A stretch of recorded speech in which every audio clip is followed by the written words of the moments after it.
আসসালামু আলাইকুম। তো আমি গ্রামের বাসায় যাবো, এইজন্য টুকটাক কিছু শপিং করেছি। এটা নিয়েছি আমার ভাগ্নির জন্য, মানে ভাগ্নিদের জন্য। এই দুজনের জন্য আমি সেম নিয়েছি। এটার দাম পড়েছে ৳450 দুটায়। তো বার্গেটিং করতে পারলে আরও কমে হয়তো পাওয়া যেত। তবে আমার অত কথা অত পছন্দ না। এজন্য আমি তেমন কিছু বলিনি। যা বলেছে তাতে নিয়ে নিয়েছি। আর জানুয়ারির ৪ তারিখ থেকে এইচএসসি টেস্ট এক্সাম। আপনারা হয়তো সকলে জানেন। তো আমি এবার এইচএসসি দিব। এইজন্য আরকি বইগুলো নিয়ে নিয়েছি। বিশেষ করে এই কারণেই বাসায় যাওয়া।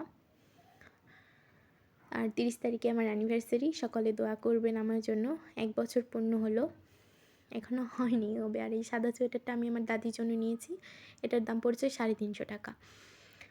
আর এরপরে একটা কালো সোয়েটার দেখাচ্ছি। এটা নিয়েছে ৳৩০০। এটা আমার নানিমণি মানে নানির জন্য নিয়েছি। আর তারপর আরও টুকটাক মানে নিতে গেলে আরকি ওভাবে আরকি হয় না। সকলের জন্য কিছু না কিছু নিতে হয়। এটা আমার ননাসের মেয়ের জন্য। আর ভিডিওতে আমি কী যে বলতেছিলাম, বকবক করতেছিলাম আপনাদের সাথে, বকবক করে কী বলছি, ভিডিওটা আরকি ভয়েস আমি দিতে পারলাম না। এজন্য আমাকে আবার ভয়েস দিতে হচ্ছে।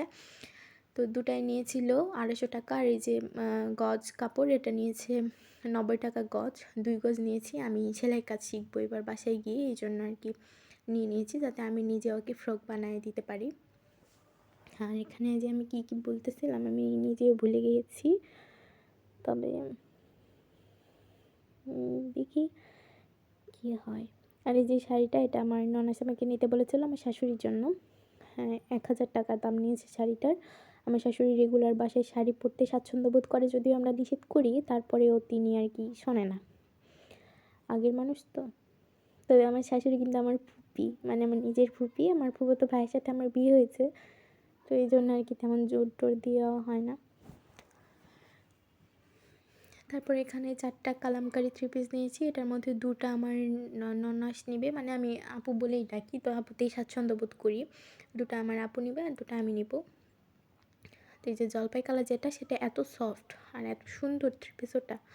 আমার এক দেখাতেই ৪ টা 3 পিসই আমি এক দেখাতেই নিয়েছি। অতিরিক্ত দেখিনি। যেটা নামাতে বলছে সেটাই নিয়েছি। আর যেহেতু উনি গ্রামে থাকে, তো সেহেতু আরকি একটু গাঢ় কালার হলে ভালো হয়। এজন্য আপু মনে হয় না। আর এই কালো কালারটা আমি আমার জন্যই নিয়েছি। একদম নিয়ত করে যে এটা আমি নিবো। আর ওই ৩ টার মধ্যে আপু যেটা নিবে সেটা আপুর, তারপর যেটা থাকবে সেটা আমি নিবো। আর এই 3 পিসগুলো আমি সেলাই করবো জন্য আরকি এভাবে কেনা। নয়তো আমি সেলাই করে নিতাম এতদিনে। অনেক দিনই হলো প্রায়। আর এটার বললামই তো। আর এই ১ম ৩ টা নিয়েছে ৯০০ করে, আর এটা নিয়েছে ১,০০০। দাম ওনারা চাচ্ছিল ১৪০০-১৬০০ এরকম করে। তবে আরকি বার্গেনিং করতে পারলে আরও হয়তো কমানো যেত। তবে আমরা তেমন কথা বলিনি। তো সেই শাড়ির বিবাহবার্ষিকী উপলক্ষে, মানে ৩০ তারিখে আমার বিবাহবার্ষিকী, সামনে ডিসেম্বরের ৩০।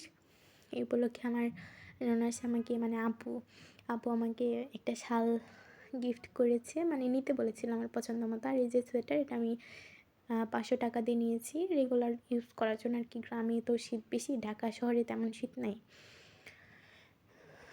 আর চাদরটার দাম বলেছিল ২৫০০, তারপরে আমরা ৳১৭০০ দিয়ে নিয়েছি। আর চাদরটা সুন্দর, আমার হাজব্যান্ডের অনেক পছন্দ হয়েছে। পরে আরকি ক্লিপস্টার এই যে অ্যাপেক্স থেকে জুতো নিয়েছি, একদিন ইউজ করেছি। ৳১৯৯০ দাম পড়েছিল। এই ভিডিওটা এই পর্যন্ত।